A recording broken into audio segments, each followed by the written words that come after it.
Et bonjour, bienvenue dans cette nouvelle vidéo, je suis de retour. Par où commencer cette vidéo? Cette vidéo elle est un petit peu pour moi relancer la machine et puis pour vous pour reprendre l'habitude de revenir me regarder. Je voudrais vous parler un peu de tout ce qui s'est passé cet été, pas d'un point de vue perso parce que bon bah voilà j'ai eu un bébé, coucou, mais plutôt d'un point de vue dans ma créativité et rien à voir avec ma vie familiale. J'ai pris le temps de ranger l'atelier, c'est un truc de ouf. Il y a des cartons que j'avais posés il y a un an, si vous vous rappelez de mon vlog d'installation, je vous le remets dans le petit aussi si vous voulez le voir. Mais il y a des boîtes, je les avais prises, j'avais dit on verra ça plus tard. Et bon, le plus tard est arrivé et je ne me voyais pas revenir de congé sans avoir rangé l'atelier. Surtout que pendant 2 mois on a bien fait mets-le à l'atelier, on verra ça plus tard. Donc la pièce était totalement remplie du sol au plafond de choses dont on ne savait pas quoi faire. Donc on fait énormément de tri, de dons, de ventes, de trucs. Et du coup ça fait beaucoup de bien de voir cette pièce rangée. Je vous montre ça tout de suite. J'ai pas encore repris, mais je vous laisse admirer la déchéance de l'atelier. Clairement, je suis partie en congé et j'ai tout laissé en plan. Et je n'ai pas rouvert cette porte, sauf pour rajouter plus de bazar.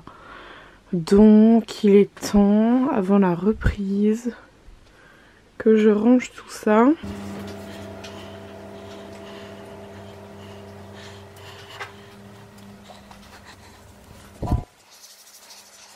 C'est la première fois depuis que je travaille que j'ai pris autant de congés, et c'est-à-dire j'ai pris 9 semaines de congés et c'était assez incroyable. Pour mes 2 premiers j'avais pas eu de congé mat, vraiment pour le premier je travaillais pas vraiment, mais j'étais dans une espèce de charge mentale de trouver quelle entreprise je voulais monter, donc c'était pas reposant.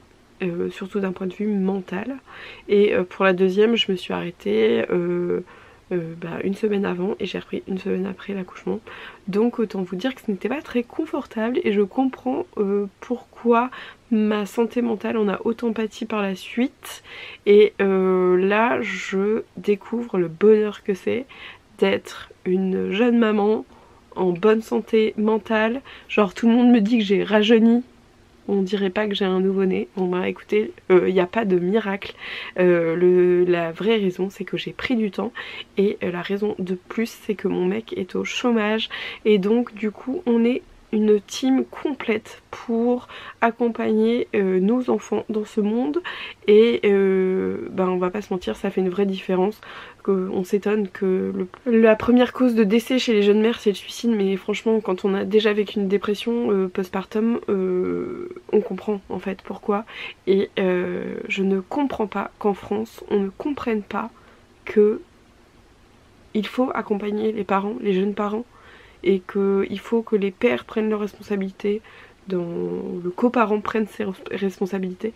Et c'est un vrai enjeu de santé publique et je crois que j'aurais vraiment du mal à faire un autre enfant après un postpartum comme celui-ci, parce que c'est une vraie chance et je mesure ma chance que c'est d'avoir mon coparent tout le temps avec moi, dispo. Bon, il a sa vie bien sûr, il a ses trucs à lui quoi, mais je me retrouve pas avec la charge mentale de moi chef d'entreprise et moi maman. Je peux continuer à allaiter comme je veux puisque mon bébé est sur place et qu'il est pris en charge par quelqu'un sur place, et donc je n'ai pas de pression là-dessus parce que c'était mon désir de continuer l'allaitement. Et tout ça est quand même vachement sain. Il y a autre chose qui peut aider, et là c'est la parfaite transition pour vous parler de Curcumama. Ludivine a repris une entreprise de cuisine à domicile à destination des futures mamans principalement, ou des jeunes mamans. Voilà, c'est vraiment le fil rouge de son travail, c'est d'accompagner, de soulager les mères, les nouvelles mères dans leur quotidien. Et donc elle propose un service de cuisine, donc elle vient chez vous. Elle peut, elle, avoir fait les courses à bord ou vous faites les courses, tout dépend de la formule que vous choisissez. Elle va cuisiner chez vous les plats que vous aurez décidé ensemble en amont. Ça peut être un super cadeau de naissance si vous connaissez quelqu'un qui est à Toulouse. Si vous êtes dans une entreprise qui cherche quoi offrir aux jeunes mamans, en fait ce genre de prestation c'est une vraie aide. Surtout quand on a 3 enfants, je peux vous dire qu'on a besoin de rien. Déjà pour le deuxième on avait besoin de rien. Mais alors là pour un troisième, on a eu trop de choses par rapport, et déjà on a eu très peu de choses, mais clairement ce genre de prestation c'est vraiment l'idéal parce que lui le bébé, ce dont il a besoin c'est d'avoir des parents en bonne santé, santé mentale et santé physique, et pour ça il faut être reposé et donc il faut réussir à se décharger surtout des choses comme ça qui peuvent prendre beaucoup de temps et d'énergie, et la cuisine peut en faire partie, même quand c'est un plaisir de cuisiner. C'est vrai que savoir qu'au congèle on a 2-3 petits trucs qui sont prêts, c'est quand même pas mal.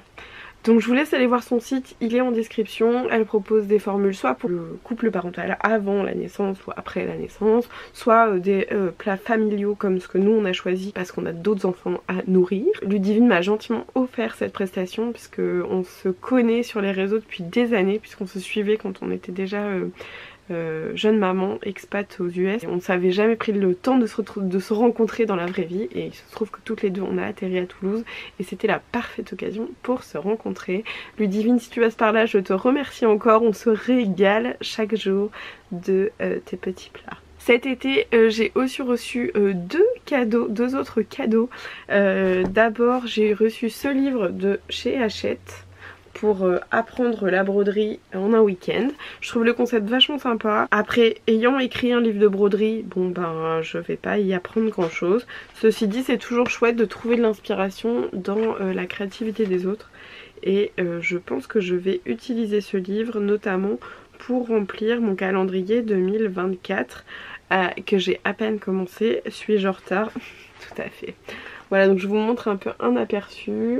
C'est pareil, ce livre je l'ai reçu gratuitement, la maison d'édition l'a contacté, mais je n'ai pas été payée pour en parler, juste ça me paraît moi normal quand on m'offre un cadeau de le diffuser et de vous en parler. Clairement on n'est pas sur un truc révolutionnaire, mais sur des projets vraiment sympas, dans l'air du temps, et qui feront plaisir à réaliser. Et moi honnêtement il y a pas mal de petits projets qui me donnent bien envie, donc je vais l'utiliser avec grand plaisir. Regardez ces petites briques, on dirait des briques toulousaines. Je vais l'utiliser avec plaisir, et comme je ne savais pas comment remplir mon calendrier cette année, ça me fait une bonne option. Le deuxième cadeau que j'ai reçu, pas vraiment des cadeaux, c'est des produits qu'on m'envoie, mais je les prends comme des cadeaux. Celui-ci c'est quand même un peu un cadeau. Donc c'est le dernier livre de Michel Thénault aux éditions La Plage sur coudre le jean. Il est sorti hier à l'heure où je filme cette vidéo, mais pour vous il est sorti récemment, il est sorti le 18 septembre. Dedans vous retrouverez, donc il y a 5 modèles, 5 patrons, vous voyez, vous les patrons dans la couverture, de pièces iconiques à coudre en jean. Il y a le pantalon jean, il y a le jean version facile, il y a la chemise en jean, la robe salopette, la veste en jean et la jupe. Voilà, c'est des grands classiques du dressing. Pareil, rien de révolutionnaire en soi, mais les basiques, il n'y a vraiment que ça qui marche, donc autant foncer. Et le denim ça se brode très bien, je dis ça, je dis rien. Ce que j'aime beaucoup avec ce projet, c'est au-delà du livre de couture qui est déjà très bien, vous avez aussi 10 projets upcyclés, donc à faire avec toutes les chutes de denim que vous pourriez avoir. Et puis aussi plein de techniques pour réparer son jean, un peu pour faire une clinique du jean, son jean favori qu'on peut plus mettre parce qu'il a tel trou, telle tache, tel truc. Au moins là-dedans vous aurez des réponses. Et donc voilà, c'est le livre de Michel Thénault, Coudre le jean, aux éditions La Plage. Pareil, je vous remets le lien en description. Sinon, pour moi, qu'est-ce qui va se passer dans les mois qui viennent? Alors... forcément cette année c'est un peu différent de l'année précédente où j'avais fait énormément de salons, puisque déjà j'ai envie de me ménager, donc j'ai pas envie de m'épuiser comme j'ai pu le faire l'an dernier. Même si c'était chouette de vous rencontrer partout, en fait ça m'a quand même beaucoup coûté d'un point de vue énergie. Donc je vais faire 2 salons, celui de Toulouse qui aura lieu du 10 au 14 octobre, un truc comme ça, le deuxième week-end d'octobre, qui se passe en même temps que le salon de Lyon, auquel du coup je ne pourrai pas assister. Ensuite je participerai aux créations et savoir-faire à Paris, c'est du 26 au 27 novembre au 1er décembre si je ne me trompe pas. J'y serai avec mes collègues du pôle éthique, on aura peut-être l'occasion d'en reparler ici. Pour la cadence des vidéos, j'aimerais garder, franchement j'aimerais garder une vidéo par semaine parce que j'ai trouvé ça trop chouette. Est-ce que je vais y arriver? Je me mets pas trop de pression. Si j'y arrive, tant mieux. Si j'y arrive pas, tant pis. J'espère au moins vous faire 2 vidéos par mois. Une vidéo tous les 15 jours.